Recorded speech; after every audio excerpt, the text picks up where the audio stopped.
Forced to work from home by your employer? Laid off or feeling depressed at home? Do you want to make money working from anywhere? We'll show you how to do it from your couch. It's time for another episode of the Work From Home Show. Coming to you from their homes in Austin, Texas and Tampa, Florida, here are your hosts, Adam and Naresh. Welcome back to another episode of the Work From Home Show. I'm your host, Naresh Vissa. As always, Adam Schrader's here with me. Yeah, absolutely. Here, ready to go. Yep, Adam, everything good down in Austin, Texas? Everything is good. Well, relatively speaking, everything's good in my household. Put it that way. That's great. That's really, really good to hear because I've been hearing a lot of bad things going on in households. It's almost like people are spending way too much time with each other. Yeah. Fortunately, we're a household where we do well when we spend time together, so we're not going stir crazy or anything. That's good. That's good. Well, it looks like, Adam, one of our listeners has been spending too much time listening to our show. And so he reached out to us, which we're thankful for. hello@workfromhomeshow.com. hello@workfromhomeshow.com. And I want to share his feedback, what he had to say to us, because I think he kind of misses the point on what we're all about. But let's go ahead. Well, if other people are in the same boat, we want them to know where we're coming from. Well, it's a very important question and piece of feedback that he's given us, which is why we're going to do an entire episode that's centered around this question. And look, we love the hate. This guy's a hater. I'm just giving you a heads up. Well, actually, in his note, he clearly says he's not a hater. I don't know. In some ways, we'll let the listeners decide for themselves. He's a semi-hater. Again, we got homies, homegirls, homeboys, home trans. We welcome everybody. We don't discriminate. We want the haters too. Yeah, we apparently got home Native Americans too. Yeah, now we've got some. Do Native Americans still live in teepees, or is that? No, I think you're going a little far there. Okay. No, I'm pretty sure they're just exactly like everybody else in terms of their living arrangements. But there's still Native American reservations, aren't there? Yeah, I would assume. I mean, I haven't been to one, but I assume that it's households and the like. But no, okay. But yeah, I mean, they still own land, like federal independent land. Okay. So, well, our listeners are now wondering, okay, well, what are these guys talking about? What's going on here? So let's get to this question from Chief Kalauti. This question's from Chief Kalauti. Thanks for listening and thanks for the comment. He says, quote, "You started this podcast while the world is in flames and dying. I lead a small Native American Kiowa nation. Your lack of empathy for people dying is disheartening and troubling. Maybe the money you have is saving you and your families, but death is devastating. I hate to see you building and leading your nation of people during these times. I hate to see you as leaders because money is not what our nation cares for, like the nation you praise. It is sad you as business leaders only care for what you gain from this crisis. You're only looking after what you can gain from this. How have you helped? When is one death ever good? I know you are good men, mindful men, and I'm not trying to belittle what you're doing or saying. I pray for you, sirs, as business owners and leaders of a nation of people. You hurt my heart." End quote. So again, Chief Kalauti, thanks for writing in. hello@workfromhomeshow.com. Adam, there's a lot here. So before we start dissecting this, what are your quick thoughts?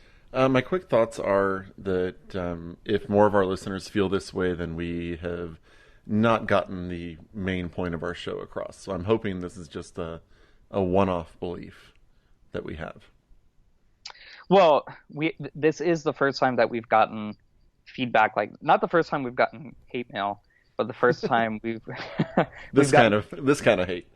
right, this kind of hate. But my comment is, if we do have listeners like this, then why are you listening? I mean, we're not charging anything for you to listen. You're listening on your own free will and volition. So there's something about us, even if you hate us or you don't like the show or you don't like us as people, there's a reason why you keep listening to us. I hope they keep listening. It's my natural good looks. Yeah, you've got a great face for radio. I got a great face for podcasting. Yeah. So the first question I want to answer before we dissect this from the beginning, he asked, how have you helped?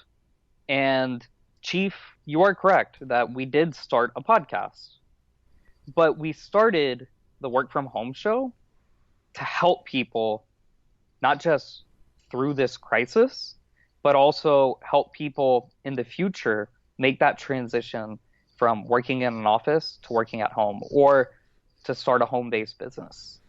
Our show, at least I don't think our show is just about business, money, and the economy. In fact, I know our show is not just about business, money, and the economy. That's why we've released episodes that help people stay safe, help people stay healthy at home. We deal with relationships, kids. It's not just business, money, and the economy. Right, but I think one of the important things for him to know and remember is, yeah, we talk about making money and we talk about doing these things from home, but a lot of it, the reason that we're talking about this is because people's ability to make money and people's ability to provide for their families is being disrupted. I mean, this is a massive cultural disruption. And if people don't know how to make money from home, or if they don't know how to, work from home, or if they can't work from home right now, if they have a job that isn't deemed essential, so their city has shut it down, but it's not a job they can do from home, then they need another venue. They need another way to make income because everybody, love it or hate it, everybody needs money to live. Absolutely. That's the society that we live in. And look, I'm not familiar with the Native American tribes, specifically the Kiowa Nation, and how their economy works or their views on like capitalism and how business is done and how to make a living. I'm not familiar with that. It's in Oklahoma. I just Googled it. It is in Oklahoma. But I want to stress to our listeners who should already know this, and to other people who might be listening for the first time, we don't charge a penny for any of our educational materials. And I brought this up before. We're literally giving away, we're selling free books. We're selling free newsletters. So we're not charging for anything. I mean, the chief is accusing us of trying to do anything for the dollar, but it's just not true. We're giving away everything for free. It is really, this is, I think, our service to the world. Yeah, and especially, I mean, if you, I'm sure you've seen my Facebook. I mean, my desire at this point in time for people to just, as my latest one says, just stay the at home is huge. I mean, I'm one of the biggest proponents. I went outside the house today for the first time in the last 2 weeks. What did you do? I went and picked up takeout for dinner because we were doing takeout tonight while my kids had their standard Sunday popcorn because my wife is starting her night shift at the hospital. And I want people to stay home because I want people like my wife and your wife to not have to work in hospitals with filled with people who have coronavirus and COVID-19 in them. So, I mean, this is something that hits close to both of our homes, and I would hate for people to think we're making light of it because we're not. I mean, this is a situation that our nation hasn't faced in a very, very long time. We definitely haven't faced it in economic conditions like right now because the world is so interconnected and there's so much news that stuff like this is crushing things like our stock market, which is scaring businesses and disrupting all of our industries. And so I want to make sure people know that we are not taking this lightly. but it is so difficult for some people to deal with this shift. To deal with, this is, I've said it before and I'll keep saying it, that this is pushing the work from home movement forward 3 or 4 decades. But that then means that workers have to shift forward 3 or 4 decades. Like they're doing all of this slow movement that would have happened, where your office would have said, maybe in a year or two, hey, work from home for a day or do this at home. Now it's just, hey, you've gone from full-time in the office to full-time at home. And that's a big shift. So, that's why we're doing this. So, yeah. And I want to, let's start breaking down some of what he said. So he said, you started this podcast while the world is in flames and dying. Yep. And I want to kind of analyze that a little bit, because when he says the world is in flames, that's obviously a metaphor, but he said that the world is dying. And as of this recording, there are approximately 50,000 worldwide deaths that are coronavirus, Wuhan virus, COVID-19 virus related. So about 50,000. And the world population is 7.8 billion people. And by the way, percentage-wise, that's not even half a percent. That's 0.0000641%. So this idea that the world is in flames and it is dying is off base, because less than like 1/1,000,000th of the population has died from the Wuhan virus. So that's the first thing. The second thing, I think you and I disagree on the severity of it, but yeah, go ahead. What does it say? I agree that the numbers aren't very big right now, but I think you and I have a disagreement about the overall severity of the problem, maybe. Well, that can be saved for another. Yeah, I know. I'm just saying for another episode. So I think you and I both agree that right now the numbers are relatively small, but I think I currently think of it as when he says the world is in flames and dying, I think I agree with him more on that than you do. The world might be in flames, at least from a hysteria perspective, but the data clearly shows that the world is not dying. Again, I just shared the numbers with you. 0.0000641% of the world has died because of the Wuhan virus. That is, you are not justified to say that the world is dying. Actually, the world itself is doing great. Like if you look at the levels of CO2 and the levels of all the global warming issues, a lot of that's gone. It's amazing how just 2 months of shutdown has improved the health of our world. The animals are loving it. Yeah. The fish and the water, the birds, they're loving it. They're absolutely loving it. So yeah, I don't think you can dispute the idea that the world is dying based on that statistic. And even if we take Dr. Anthony Fauci's predictions on the number of deaths that this could take, his upper limit now for the world is about 1.3 million for the entire world. For the United States, now it's 200,000. So even if we take 1.3 million of the world out of 7.8 billion, we're still not at 1% of the global population. So that's the first thing. I think a lot of people think this is like the Great Plague that wiped out like the bulk of the world. And the worst case scenario, at least right now, is 1.3 million out of 7.8 billion people dying. So that's the first thing I wanted to address. Any thoughts, Adam? I stand by my initial statement. I think of what?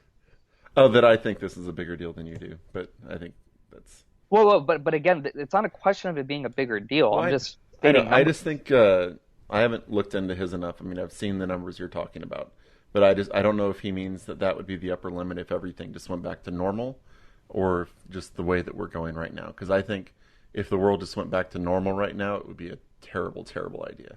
No. So Dr. Fauci's numbers are based on worst case scenario. So his actual, coming from him, his worst case scenario was initially it was like 2 million people in the U.S. would die from this. And today he lowered that estimate to 200,000 people. And then for the world, he's now lowered that estimate to 1.3 million deaths around the world. And right now we're at about 50,000 deaths.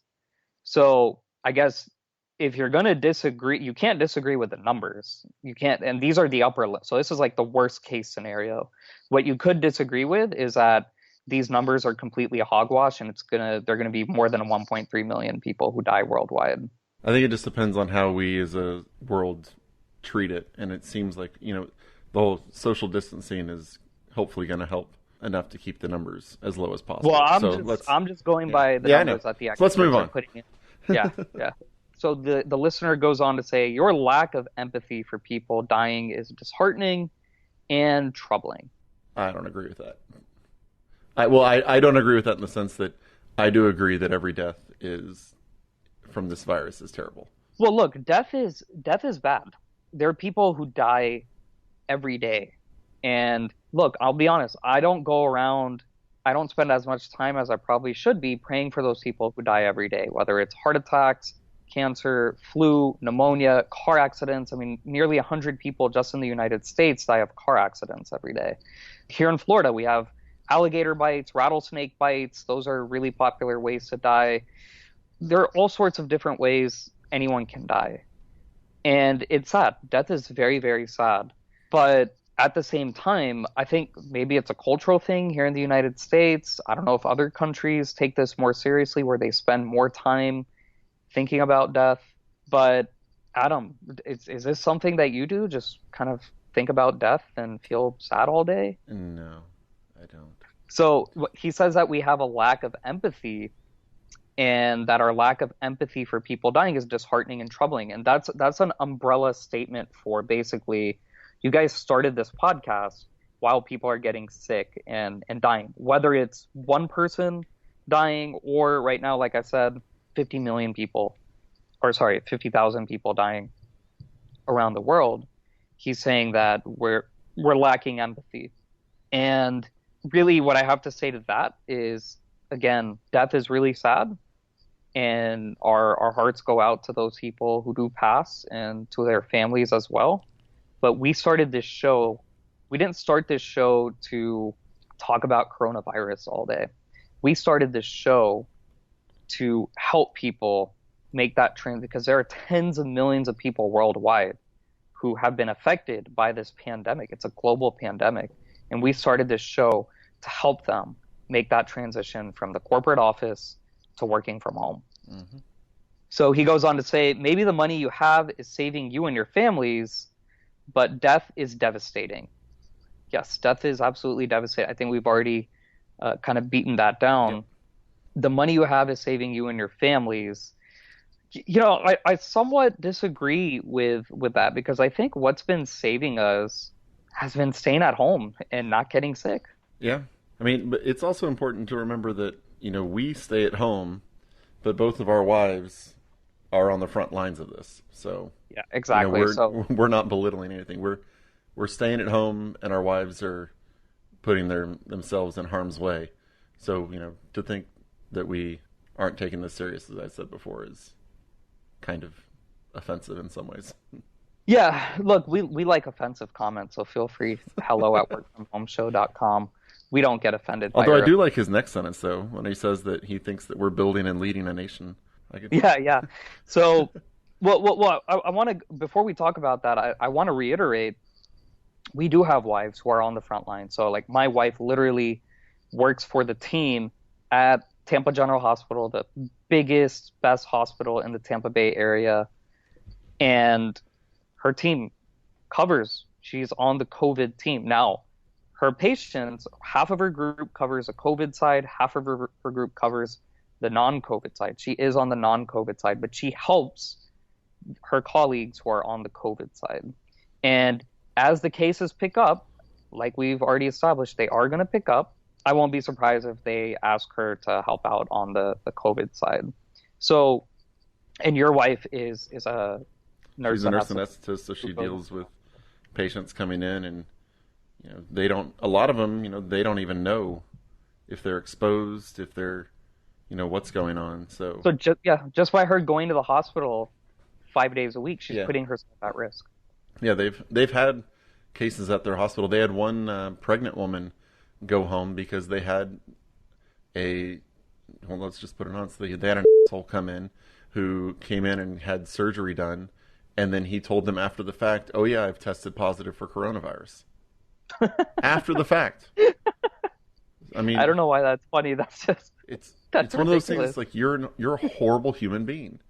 Like if you're doing that kind of stuff. So I mean, That can actually be a crime. That can be a misdemeanor, I think. I don't know, but I mean, that's the kind of situation that our medical professionals are in, is that they're being told, after the fact, by the way, congratulations, you've just been exposed to a disease that we don't have a cure for. Yeah, yeah. So yeah, our wives are helping a lot, and they are on the front lines.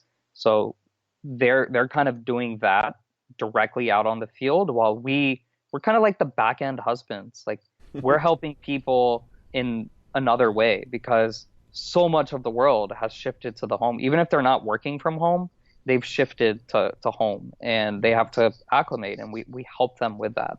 So the chief then goes on to say, "I hate to see you building and leading your nation of people during these times." Work from home nation. So yeah, thank you, work from home nation. We now have a nation. I'm proud of that. All 18 of you, really proud of it. Nation strong. So now let's talk a little bit about money, because he keeps bringing out money, and he says, "I hate to see you as leaders because money is not what our nation cares for, like the nation you praise." And I actually disagree with this, because if you think about not just our work from home nation, but if you think about the United States as a nation, money has been, outside of the virus, money has probably been number two. There's a reason why the government passed a $6 trillion stimulus package, and why the Federal Reserve essentially printed another, what was it, 3 million, 2 million, $3 million? And You're talking about trillion, not million. Trillion, yeah. And the stimulus package was only 2. It wasn't 6. Well, the base is 2 trillion, but with all the additional pork that's going to be added to it, it's supposedly going to rise to 6 trillion by the time it's all said and done.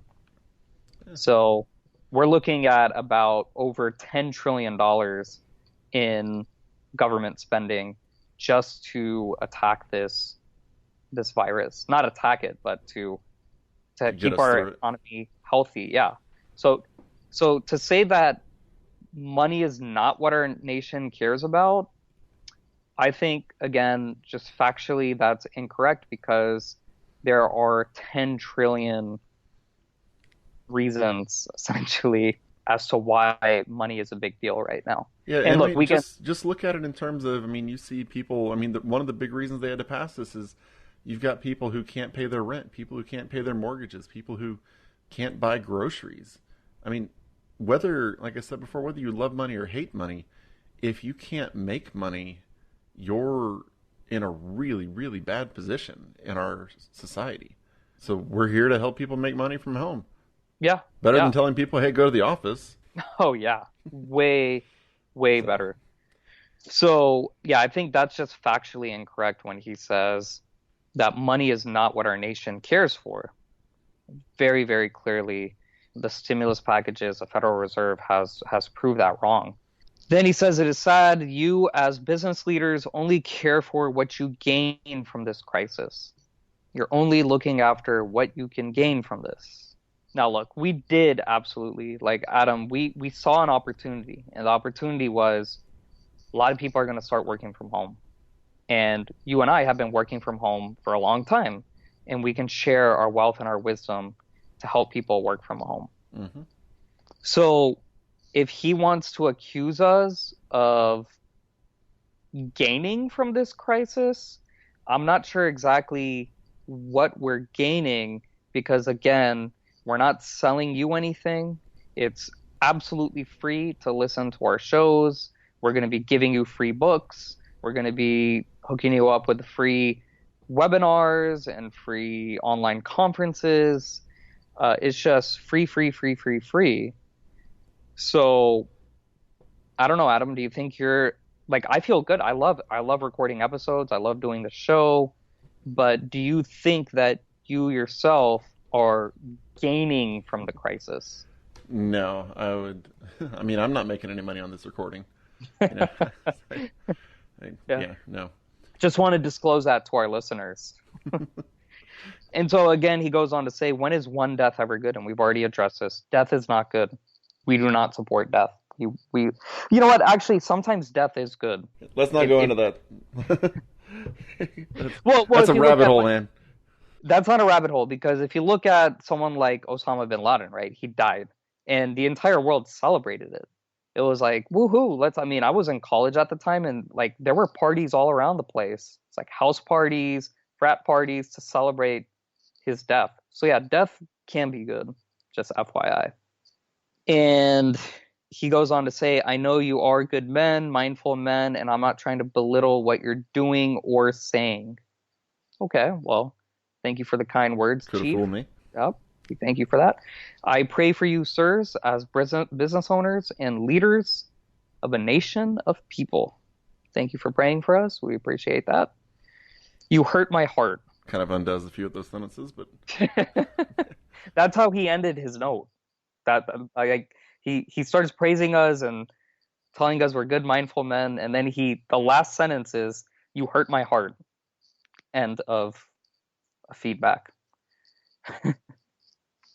So, anyway, I think, Adam, we were able to break this down pretty well and explain, because we did have 1 or 2 episodes talking about why we started the show, but this goes into further detail about kind of the philosophical reasons we went into it.